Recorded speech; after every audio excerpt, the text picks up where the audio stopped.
Good morning बच्चों। आज के वीडियो में हम जानेंगे कि प्राइम नंबर क्या होता है और कॉम्पोजिट नंबर क्या होता है। बच्चों, ऑड और इवन का वीडियो जिसने नहीं देखा है वो हमारे चैनल पे जाके ऑड और इवन नंबर्स क्या होते हैं वहाँ से देख सकता है। बच्चों, प्राइम और कॉम्पोजिट नंबर को जानने के लिए आपको फैक्टर क्या होता है ये समझना बहुत ही ज़रूरी है, क्योंकि बिना उसे समझे आप प्राइम और कॉम्पोजिट नंबर नहीं जान सकते। तो प्लीज़ जाइए हमारे चैनल पर और जाके वहाँ पर देखिए कि फैक्टर क्या होता है और कैसे किसी नंबर का फैक्टर जो है हम समझते हैं या कैसे फैक्टर बताते हैं। तो बच्चों चलिए बात कर रहे हैं हम प्राइम नंबर की। 3 एक प्राइम नंबर है और प्राइम नंबर का मतलब होता है वो एक ऐसा नंबर होता है जिसके सिर्फ 2 ही फैक्टर होते हैं, सिर्फ 2 फैक्टर होते हैं, एक 1 और दूसरा वो नंबर सेल्फ।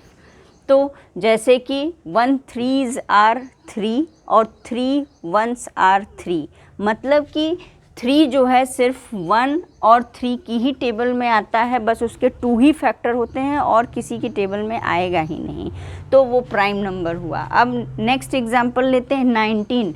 19 भी एक प्राइम नंबर है, क्योंकि वो सिर्फ या तो 1 की टेबल में आता है या फिर 19 यानी सेल्फ की टेबल में आएगा।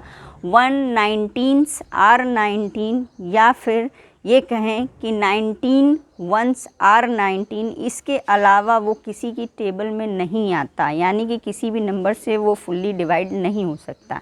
तो जिस भी नंबर के 2 ही फैक्टर होते हैं, एक 1 और दूसरा वो सेल्फ, उसे हम कहते हैं प्राइम नंबर। इसके अलावा जैसे कि 17 सिर्फ या तो 1 17s आर 17 या फिर 17 1s आर 17, तो मतलब उसके सिर्फ 2 ही फैक्टर हैं और उन्हीं दोनों की टेबल में आता है, तो 17 भी जो है वो प्राइम नंबर हुआ।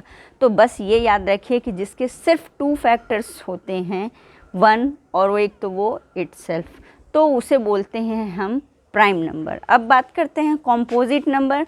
कॉम्पोजिट नंबर जो है इसका जस्ट ऑपोजिट होता है, इसमें 2 ही फैक्टर होते हैं और इसमें मोर देन 2 फैक्टर्स होते हैं। जैसे कि 12 एक कॉम्पोजिट नंबर है, क्योंकि 12 का फैक्टर क्या होता है 1, 1 की टेबल में भी 12 आता है, यानी कि इसके बाद आता है हमारा 2 फैक्टर है 12 का। इसके बाद आता है 3 भी फैक्टर है। इसके बाद आता है 4 भी फैक्टर है। इसके बाद 5 तो है ही नहीं, तो अब हम लिखेंगे 6। इसके बाद आता है 7 की टेबल में आता ही नहीं, 8 की टेबल में आता ही नहीं, 9 की टेबल में आता ही नहीं है, 10 की टेबल में आता ही नहीं है, 11 की टेबल में नहीं आता और डायरेक्ट फिर 12।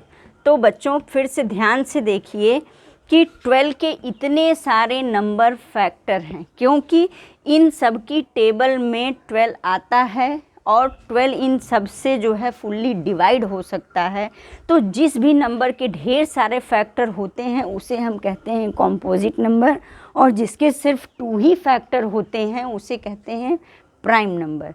तो ऐसे ही कुछ नंबर्स लीजिए और उसका फैक्टर जानिए, जाके फैक्टर एक बार फिर से देख लीजिए और पता करिए कि वो नंबर प्राइम है या कॉम्पोजिट है।